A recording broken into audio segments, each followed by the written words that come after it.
جس طرح موسیٰ علیہ السلام دی امت بچڑے دی پوجا کیتی ہے اسی طرح امام کائنات صلی اللہ علیہ وآلہ وسلم دے واضح فرامین دے باوجود اس امت دے بچڑے پیر دی پوجا کر رہی ہے۔ موسیٰ علیہ السلام دی امت دا او سامری والا بچڑا پوجن اور آج کل دی پیر پرستی کوئی فرق نہیں۔ حضور صلی اللہ علیہ وآلہ وسلم ایسے ہزاروں خداؤں کے آگے سجدہ ریز ذلیل ہوتی انسانیت کو ایک خدا کے آگے سجدہ ریز کر دیا، مگر بدقسمتی سے ہمارے معاشرے میں چونکہ بت پرستی ان کے رگو و ریشے میں صدیوں سے سمائی ہوئی تھی، جس کی وجہ سے یہ اس ذلت سے نہ نکل سکے۔ جویں ہندوؤں اپنے سامنے بت رکھ کے انہوں خدا سمجھ کے انہوں دی پوجا کرنے انہوں بھی خدا چاہیے، او انہاں اللہ اور دے رسول دے فرمان نو نظر انداز کر دیاں ایک پاسے رکھ کے تے پیر ایجاد کر لیا جدے آگے سجدہ ریزن، اور او جانور اگر تواڈے سامنے آ کے بہ ونجے تے او دے آگے قرآن رکھو تے انہوں آکھو جناب اے ذرا کوئی صفحہ کھولو تے اس دا ترجمہ کرو یا دا درس دیو، انہوں کوئی پتہ نہ اس کو لو او دے دادے پڑ دادے دے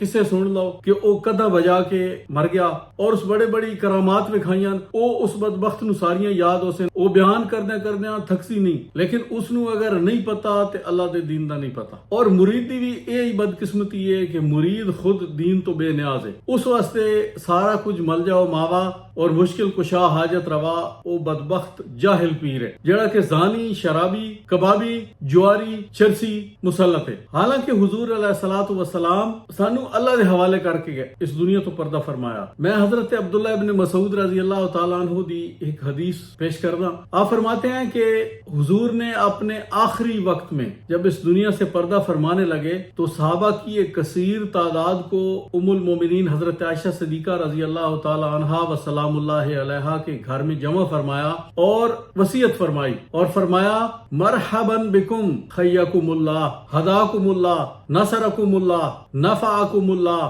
وفقکم اللہ سددکم اللہ وواقکم اللہ آناکم اللہ قابلکم اللہ وأوصیکم بتقوی اللہ وأوصی اللہ بکم واستخلفہ علیکم۔ میں تمہیں مرحبا کہتا ہوں، اللہ تعالیٰ تمہیں زندہ سلامت رکھے، تمہیں ہدایت ارزانی فرمائے، ہر قدم پر تمہاری مدد فرمائے، تمہیں نفع سے بہرور کرے، تمہیں راہ راست پر چلائے، اللہ تعالیٰ تمہیں ہر شر اور ہر تکلیف سے بچائے، اللہ تعالیٰ ہمیشہ تمہاری مدد فرمائے، تمہارے نیک اعمال کو قبول فرمائے۔ میں تمہیں وصیت کرتا ہوں کہ اللہ تعالیٰ سے ڈرتے رہنا، میں اللہ تعالیٰ سے عرض کرتا ہوں کہ وہ تمہارا نگہبان ہو، میں تم پر اسے اپنا خلیفہ مقرر کرتا ہوں، یعنی میں تمہیں اللہ کے سپرد کرتا ہوں۔ حضور علیہ الصلوۃ والسلام تو امت کو اللہ کے سپرد کر کے اس دنیا فانی سے پردہ فرما گئے، لیکن ہم نے اپنے آپ کو اس چال باز فراڈی پیر کے حوالے کر دیا۔ اب جو بندہ اللہ کی توحید بیان کرے تو اس سے ان کو انتشار کا خطرہ ہو جاتا ہے، لیکن میرے اللہ دا وعدہ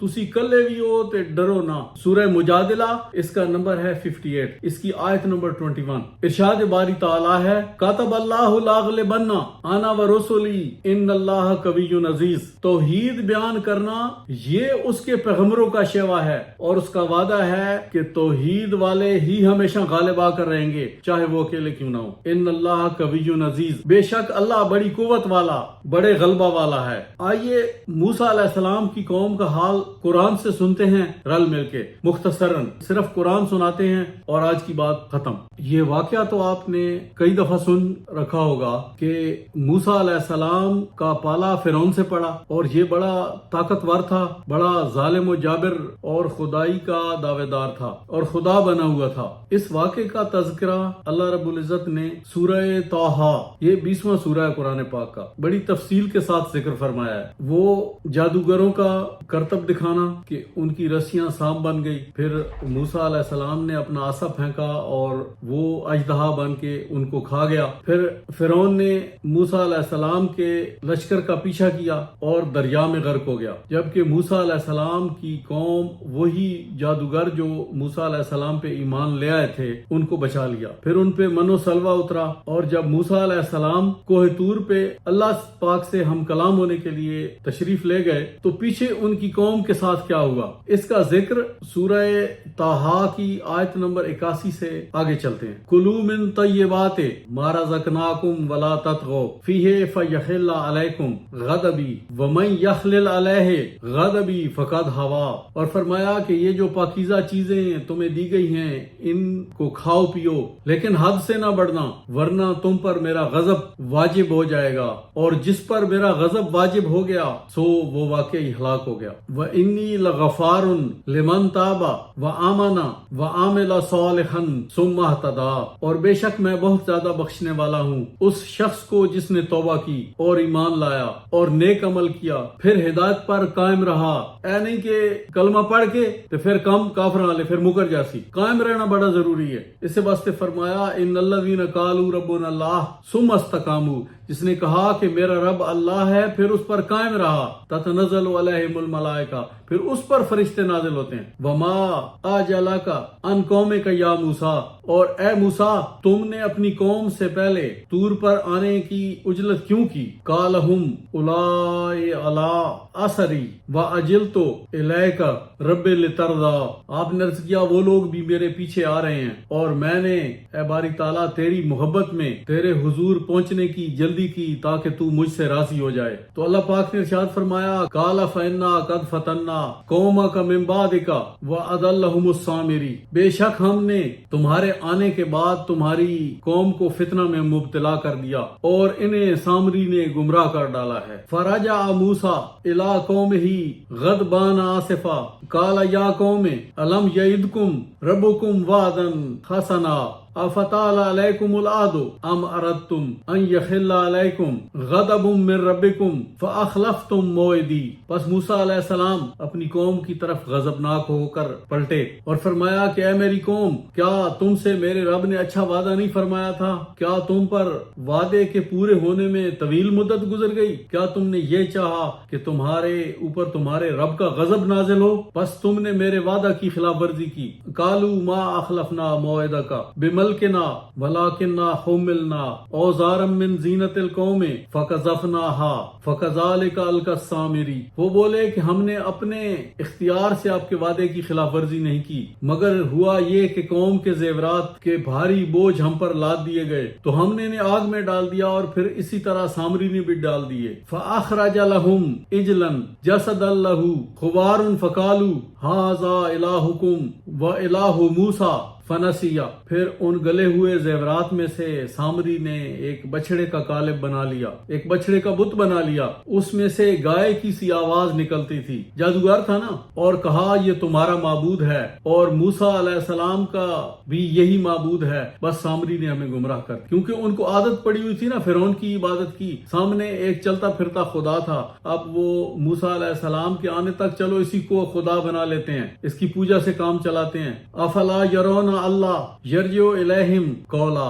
ولا یملک لہم ضرا ولا نفعا، بھلا کیا وہ اتنا بھی نہیں دیکھتے تھے کہ وہ بچڑا انہیں کسی بات کا جواب بھی نہیں دیتا؟ جی میں انہاں پیرا کے قرآن رکھ دو نا، اس وچوں پڑھ کے بھی کوئی جواب نہیں دے سکتے، اور نہ ان کے لیے کسی نفع نقصان کا مالک ہے جس طرح یہ پیر آپ کے کسی نفع نقصان کے مالک نہیں ہے۔ وَلَقَدْ قَالَ لَهُمْ هَارُونُ مِنْ قَبْلُ يَا قَوْمِ إِنَّمَا فُتِنْتُمْ بِهِ وَإِنَّ رَبَّكُمُ الرَّحْمَنُ فَاتَّبِعُونِي وَآتِئُوا أَمْرِي، اور بے شک ہارون علیہ السلام نے بھی ان کو تنبیہاً سمجھایا تھا کہ اے قوم تم اس بچڑے کے ذریعے فتنہ میں مبتلا ہو رہے ہو، حالانکہ بے شک تمہارا رب یہ نہیں بلکہ وہ خدائے رحمان ہے، بس تم میری پیروی کرو اور میری اطاعت کرو۔ لیکن قوم نہ مانی۔ موسیٰ علیہ السلام جب واپس آئے تو اپنے بھائی سے الجھ پڑے اور فرمایا کہ تمہیں کس چیز نے روکا تھا؟ تم نے ان کو سختی سے منع نہ کیا۔ حضرت موسیٰ علیہ السلام نے واپس آ کے اپنے بھائی حضرت ہارون علیہ السلام کی داڑھی مبارک پکڑ لی اور ان کے سر کے بالوں سے پکڑ کے کھینچنا شروع کر دیا، تو انہوں نے عرض کیا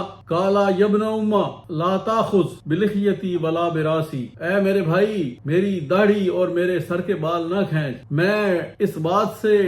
ڈر گیا تھا کہ میں نے ان پہ سختی کی تو یہ بالکل ہی مکر جائیں گے۔ پھر آپ نے سامری کو پکڑ لیا۔ کالا فما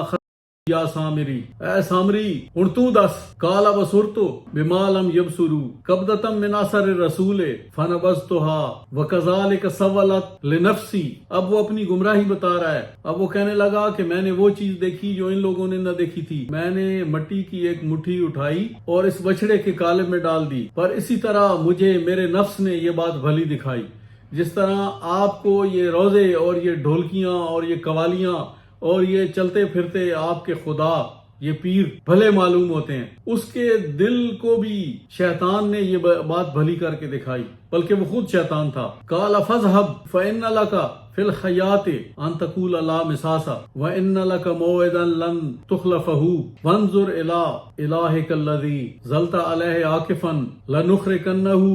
ثم لننسفنه في اليم نسفا۔ پھر موسیٰ علیہ السلام نے فرمایا تو یہاں سے نکل جا، دفع ہو جا، اور تو لوگوں کو کہتا پھرے گا کہ مجھے مت چھونا، مجھے مت چھونا، اور آخرت میں تیرے لیے اللہ نے عذاب تیار کر رکھا ہے جس کی ہرگز خلاف ورزی نہ ہوگی، اور وہ وعدہ عذاب ہے، اور تو اپنے من گھڑت معبود کی طرف دیکھ، ہم یقیناً اس کو جلا ڈالیں گے اور اس کی خاک بھی دریا میں بہا دیں گے۔ انما الہکم اللہ الذی لا الہ الا ہوا واسع کل شیء علما۔ لوگوں تمہارا معبود صرف اللہ ہے، اس کے سوا تمہارا کوئی معبود نہیں، وہ ہر چیز کو اپنے علم کے احاطہ میں لیے ہوئے ہے۔ پھر اس قوم کا انجام کیا ہوا؟ وہ سورہ بقرہ، وَإِذْ قَالَ مُوسَىٰ لِقَوْمِهِ يَا قَوْمِ إِنَّكُمْ ظَلَمْتُمْ أَنفُسَكُمْ بِاتِّخَاذِكُمُ الْعِجْلَ فَتُوبُوا إِلَىٰ بَارِئِكُمْ فَاقْتُلُوا أَنفُسَكُمْ ذَٰلِكُمْ خَيْرٌ لَكُمْ عِندَ بَارِئِكُمْ فَتَابَ عَلَيْكُمْ إِنَّهُ هُوَ التَّوَّابُ الرَّحِيمُ کہ اے میری قوم، تم نے بچڑے کو پوج کر اپنے اوپر بہت بڑا ظلم کر لیا ہے، تو اب اپنے حقیقی رب کے سامنے سچی توبہ کرو اور آپس میں ایک دوسرے کو قتل کر ڈالو، اور یہی عمل تمہارے خالق کے نزدیک تمہارا بہترین عمل ہے۔ پھر اگر اس نے تمہاری توبہ قبول فرما لی تو وہ بڑا مہربان توبہ قبول فرمانے والا ہے۔ یہ واقعہ موسیٰ علیہ السلام کا اتنا تفصیل کے ساتھ بیان کرنے کا مقصد یہی ہے کہ میرے بھائیوں، یہ جو بچڑے ہیں جن کی آج برے صغیر پاک و ہند میں پوجا ہو رہی ہے، یہ دنیا کے کسی مسلمان ملک میں نہیں ہے، بلکہ کسی غیر مسلم ملک میں بھی نہیں ہے۔ یہ بیماری ہمارے ہاں ہی لاحق ہے، بلکہ کسی کافر ملک میں بھی ایسا نہیں ہو رہا۔ وہ پادری کو اپنا خدا نہیں سمجھتے، وہ اسے حاجت روا نہیں سمجھتے۔ ہمارے ہاں یہ بدبخت خدا بنے ہیں۔ ان کو ننگا کرنے کا ایک ہی طریقہ ہے، نہ یہ آپ کے کسی نفع کے مالک ہیں نہ نقصان کے مالک ہیں۔ جب یہ آپ سے وصولی کرنے آئیں یا وصولی کرنے بلائیں، اللہ کا قرآن نکالیں، ان کے سامنے رکھیں اور کہیں حضرت اس کا کوئی صفحہ کھولو، اس کی شرح تو دور، اس کی گردانیں دور، لیکن قرآن بغیر ترجمے والا لے جائیں، ورنہ یہ پھر آپ کو فراڈ لگا لے گا۔ ان کی عقل درست ہو جائے گی۔ کچھ مصروفیات کے باعث چند ہفتے حاضری نہ ہو سکی، گزشتہ سے پیوستہ ویڈیوز آپ کی خدمت میں پیش کی، اب انشاءاللہ باقاعدگی سے حاضری ہوتی رہے گی۔ وما علینا الا البلاغ المبین۔